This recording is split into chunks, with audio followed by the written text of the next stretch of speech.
Help me to reach 2,000 subscribers. The first sound that broke the silence was laughter, hers.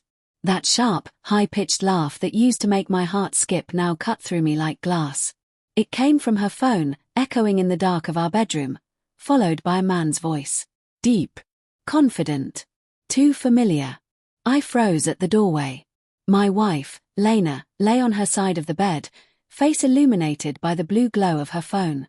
She wasn't watching a video or scrolling mindlessly. She was on a video call. The screen reflected in the mirror behind her showed her smiling, twirling her hair, whispering, "You're terrible, Jason, my husband's in the next room." The world stopped. My heartbeat slowed, every pulse hammering in my throat. My fingers tightened on the doorknob, my breath shallow. She laughed again, this time lower, softer, a sound she hadn't made with me in months. I stepped back, quietly. My mind spun between fury and disbelief. Work husband. That's what she jokingly called him at dinner parties. Everyone laughed. Even I had. I'd told myself it was harmless office banter, another modern joke I was too old-fashioned to get. But as I stood in that hallway, the truth began to crawl out from the shadows. The next morning, Lena was radiant. She hummed while making coffee, her hair loose, her smile effortless. "Big presentation today," she said when she caught me staring. "Jason and I are pitching the new campaign." Jason. The name stung. I tried to sound normal. "You two make a good team, huh?" She grinned. "He just gets me. You know. The ideas, the energy, it clicks." That word. Click. The same one she used to describe us when we met. I smiled weakly and nodded, though my coffee tasted like ashes. For days, I told myself I was imagining it. The long hours. The whispered texts. The sudden secrecy with her phone. She'd changed her passcode last week, for work security, she'd said. But the more I denied it, the clearer it became. She'd started dressing differently, sleek blouses, new perfume, subtle makeup even on lazy weekends. She wasn't trying to impress me anymore. She was preparing for him. The final straw came on Friday. Her office was hosting a casual mixer. She left the house wearing a tight emerald dress I'd never seen before. When I asked where it came from, she said, "Just something Jason picked out for me. He has great taste." She said it casually, without a trace of guilt. That night, while she was out, I made a decision. I wasn't going to confront her, not yet. I wanted to see it. To make it undeniable. I drove to her office around 9 p.m. The lot was mostly empty, the building dim except for the top floor. Through the wide glass windows, I could see movement, shadows, laughter, the faint pulse of music. I took the elevator up, my palms slick with sweat. The doors opened with a soft chime. The hallway smelled like champagne and expensive perfume.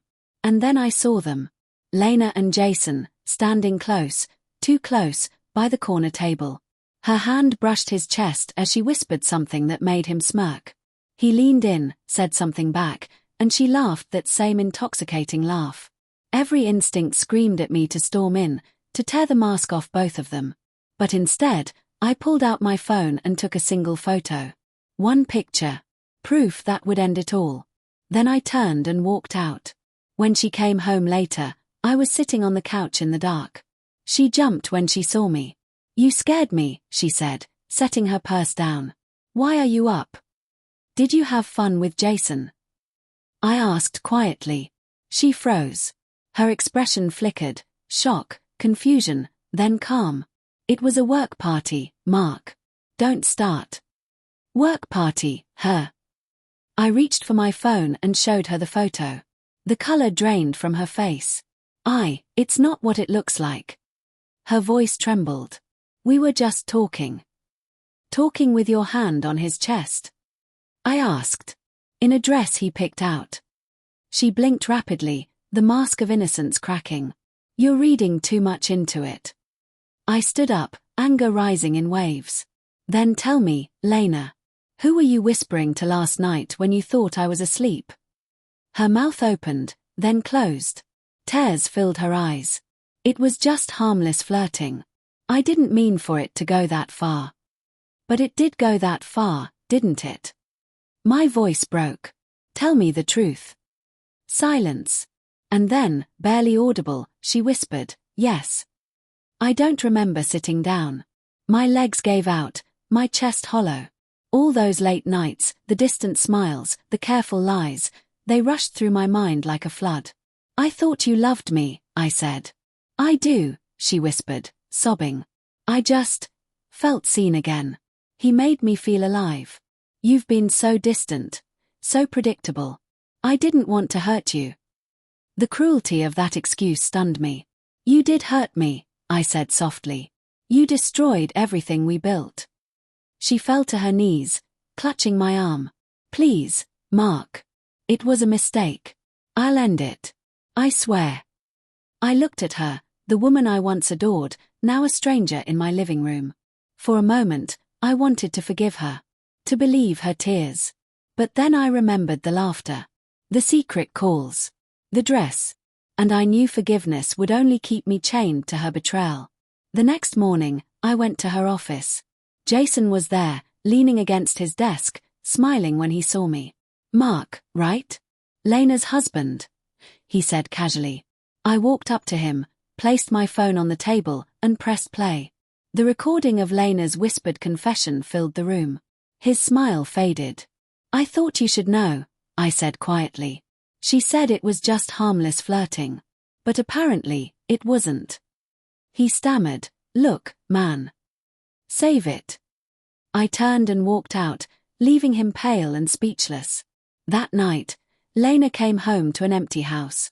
My things were gone, except for a single envelope on the counter. Inside was a copy of the photo, the recording, and a note. You wanted to feel alive. Now you can start fresh, with no lies left to hide behind. She called me dozens of times, but I never answered. I heard later that Jason's wife found out too. He lost his promotion, and Lena was reassigned to another department. Sometimes I think about her laugh, the way it used to sound before it became a weapon. I think about how easily love can rot from the inside, how trust can shatter quietly before anyone hears the crack. But mostly, I think about the silence that followed. Because when betrayal finally ends, it doesn't explode. It fades, slowly, painfully, until all that's left is the echo of what used to be love.